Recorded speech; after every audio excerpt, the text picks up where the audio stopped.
హైదరాబాద్ లో కన్సల్టేషన్ మరియు 3,500 రూపాయల colour Doppler test Avis hospitals లో ఉచితంగా పొందండి.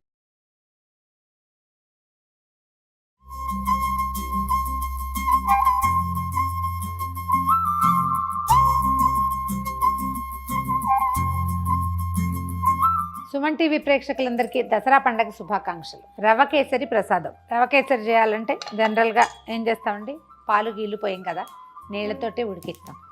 అయితే రవ కేసరికి ఒక గ్లాసు రవ్వకి కనీసం 4.5 గ్లాసులు నీళ్ళు పోస్తే ఎక్కువ అవుతుంది, డబల్ త్రిబుల్ అవుతుంది, చూడ్డానికి బాగుంటుంది, బాగా మృదువుగా కూడా వస్తుంది. 2-3 పోస్తే కొంచెం గట్టిగా టంగ్గా అవుతుంది కదా. ప్రసాదం మొదట చేసినప్పుడు కొంచెం మనకి లూజ్గా కనపడుతుంది. చల్లారే కొందికి చక్కగా స్పూన్తో తీస్తే చక్కగా బాగా వస్తుంది అనమాట. ముక్కలు చెక్కలుగా కాకుండా మృదువుగా వస్తుంది. కొంచెం నెయ్యి వేసి మొదట మన జీడిపప్పులు, కిస్మిస్లు, తర్వాత కాసిన బాదం పప్పులు ముక్కలు చేసాం, అవి వేయించేసుకుందాము. రవ్వ బాగా వేయించి తర్వాత నీళ్ళు పోసుకోవాలి. అయితే మనకు ఏం చేయాలంటే, మనం ఎంత రవ్వ చేయదలుచుకున్నామో దానికి ఒక 4.5 గ్లాసుల వేడి నీళ్ళు పక్కన సిద్ధంగా ఉంచుకుంటే రవ్వ కేసరి స్పీడ్గా అవుతుంది, ఎక్కువ టైం పట్టదు, ఆ ఉండలు గచ్చకాయలు కాకుండా చక్కగా వస్తుంది. స్టవ్ సిమ్లో పెట్టి వేడి నీళ్ళు పెట్టేద్దాం. కిస్మిస్లు, తర్వాత జీడిపప్పు, ఆ తర్వాత బాదం పప్పు ముక్కలు సన్నటి చీలికలు చేశాను, వీటిని వేయించేద్దాం. బాదం పప్పు, పచ్చి బాదం పప్పు కంటే ఒక అరగంట నానిస్తే తోలు కూడా వచ్చేస్తుంది. నేను కొంచెం అప్పటికప్పుడు కట్ చేసేసరికల్లా మనకి బాదం పప్పు ఎక్కువ కనిపిస్తుంది కదా. వేగిన పప్పులు తీసేద్దాము. కాస్త పప్పులు నలకలున్నా ఏం పర్వాలేదండి, హల్వాలో కలిసిపోతాయి. ఇంకా కొంచెం నెయ్యి వేద్దాము. ఇక మళ్ళీ వేయమన్నమాట. కప్పు కాకపోయినా కనీసం అరకప్పు అయినా నెయ్యి వేస్తేనే బాగుంటుందండి. ఈ రవ్వని ఇందులో పోసేద్దాం. నేను ఇంకో పని ఏం చేశానంటే, ఈ రవ్వ కేసర్లు వేసుకోవడానికి కుంకుమ పువ్వుని పాలల్లో వేసి పెట్టాను. ఎంత ఎక్కువసేపు నానితే రంగు అంత బాగా వస్తుంది, రుచి కూడా బాగుంటుంది. ఆ నీళ్లు కాగే లోపల రవ్వని కమ్మని వాసన వచ్చేదాకా దోరగా మీడియం ఫ్లేమ్లో, సిమ్లో కూడా కొంచెం తక్కువ మంటుంటే బాగుంటుంది. బాగా కమ్మని వాసన వచ్చేదాకా రవ్వ కొంచెం రంగు మారాలి, మాడకూడదు, కొద్దిగా కలర్ మారితే బాగుంటుంది. ఇప్పుడు ఏం చేద్దాం అంటే, పక్కన స్టవ్ మీద పెట్టుకున్నాం కదా వేడి నీళ్ళు, జాగ్రత్త ఇవి మీద పడుతుంది. అస్సలు ఉండకట్టదు, బాగా వస్తుంది ఇట్లా వేడి నీళ్ళు కనుక పోస్తే. కాస్త పెద్ద గరిటె తీసుకోండి. నాకేమిటో ఇలా చిన్న గరిటెతోటి చేసే అలవాటు, అందుకని ఇది తీసుకున్నాను. కొద్దిగా కలుపుతూ ఉడకనివ్వండి. మనం పోసిన నీళ్ళని మొత్తాన్ని ఈ రవ్వ పీల్చేసింది చూడండి, దగ్గరకు వచ్చేసింది కదా. కదిపి చూసినప్పుడు బుడగలు రావటం తగ్గింది అంటే ఇక ఉడకటం మానేస్తుంది, మనం వేసిన నేతిని వదిలేయటానికి సిద్ధపడుతోంది. చూడండి ఇలా వస్తుంది కదా, అడగండి, తెరలుగా కనిపిస్తుంది. ఇలాంటప్పుడు ఏం చేయాలంటే, కొలిచి పెట్టుకున్న పంచదార ఒక గ్లాసుకి 1.5 పడుతుందండి.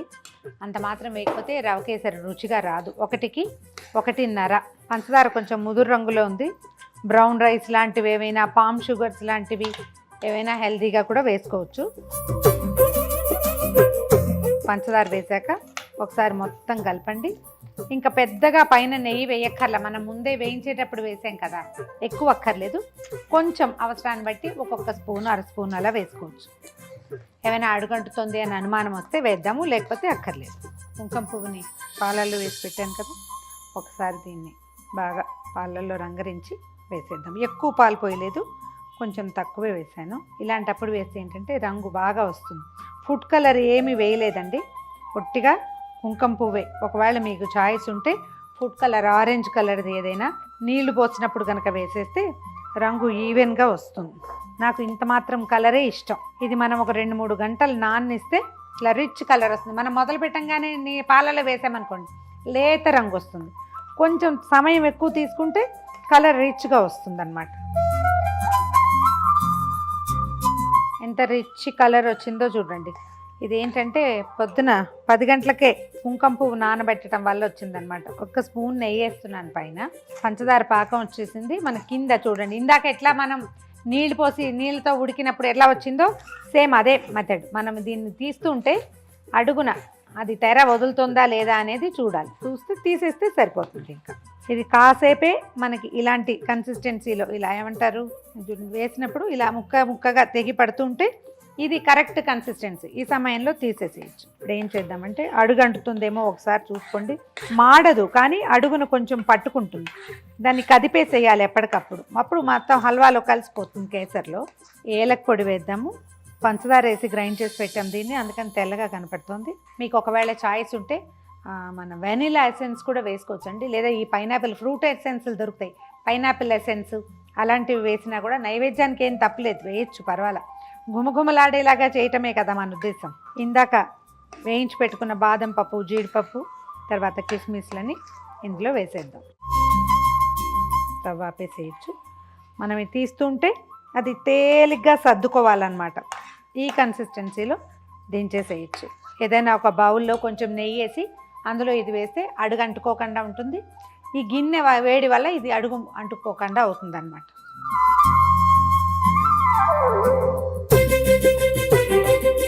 సింపుల్ అండ్ ఈజీగా తయారయ్యే గుమగుమలాడే రవ్వ కేసరి.